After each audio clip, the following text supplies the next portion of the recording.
नमस्कार। मराठा वोट बँकेची ताकद दाखवून देण्यासाठी आगामी लोकसभा निवडणुकीत प्रत्येक जिल्ह्यातून एक उमेदवार रिंगणात उतरवा असे आदेशच मनोज जरांगे पाटील यांनी मराठा आंदोलकांना दिला होता। प्रत्येक जिल्ह्यात गाव पातळीवर चर्चा करून एकाच उमेदवाराची निवड करा, तसेच एकापेक्षा अधिक मराठा उमेदवार रिंगणात असल्यास मराठा मतांची विभागणी होईल, त्यामुळे आपापसात चर्चा करून एकच मराठा उमेदवार रिंगणात उतरवा असे मनोज जरांगे पाटील यांनी सांगितलं होतं। त्यानंतर प्रत्येक जिल्ह्यात मराठा आंदोलक कोणत्या उमेदवाराला रिंगणात उतरवणार याची चर्चा सुरू झाली होती।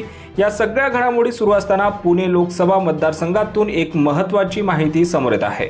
मनसेचे माजी नेते वसंत मोरे हे सध्या पुण्यातील मराठा आंदोलकांच्या संपर्कात आहेत, त्यामुळे पुणे लोकसभा निवडणुकीत वसंत मोरे हेच मराठा समाजाचे उमेदवार म्हणून रिंगणात उतरणार का याबद्दल चर्चा सुरू झाली आहे। तसे घडल्यास पुणे लोकसभा मतदारसंघात मोठी उलथापालथ होण्याची शक्यता आहे।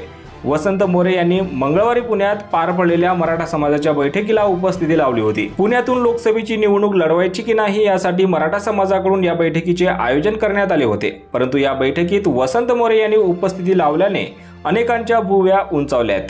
महाविकास आघाडीकडून उमेदवारी न मिळाल्यानंतर वसंत मोरे आता मराठा समाजाकडून पुणे लोकसभा निवडणुकीच्या रिंगणात उतरण्याची तयारी करत आहे का, यावरून राजकीय वर्तुळात तर्कवितर्कांना उधाण आलं आहे। दरम्यान वसंत मोरे हे नगरसेवक असले तरी पुण्यात त्यांचे नाव सर्वांना परिचित आहे। पुण्याच्या राजकीय वर्तुळात आणि सोशल मीडियावर तात्यांची हवा असते, त्यामुळे मराठा समाजाच्या दृष्टीने पुणे लोकसभेत वसंत मोरे हे ताकदीचा उमेदवार ठरू शकतात। वसंत मोरे यांनी आपण कोणत्याही परिस्थितीत पुणे लोकसभा लढवणारच अशी घोषणा केली आहे, त्यामुळे आता पुण्यातील मराठा समाज वसंत मोरे यांच्या पाठीशी आपली ताकद उभी करणार का हे आता पाहावं लागणार आहे। यावर तुम्हाला काय वाटतं? तुमची प्रतिक्रिया कमेंट बॉक्समध्ये नक्की कळवा आणि असेच राजकीय घडामोडी पाहण्यासाठी चॅनलवर नवीन असाल तर सबस्क्राइब करून बेल आयकॉन दाबायला विसरू नका। धन्यवाद।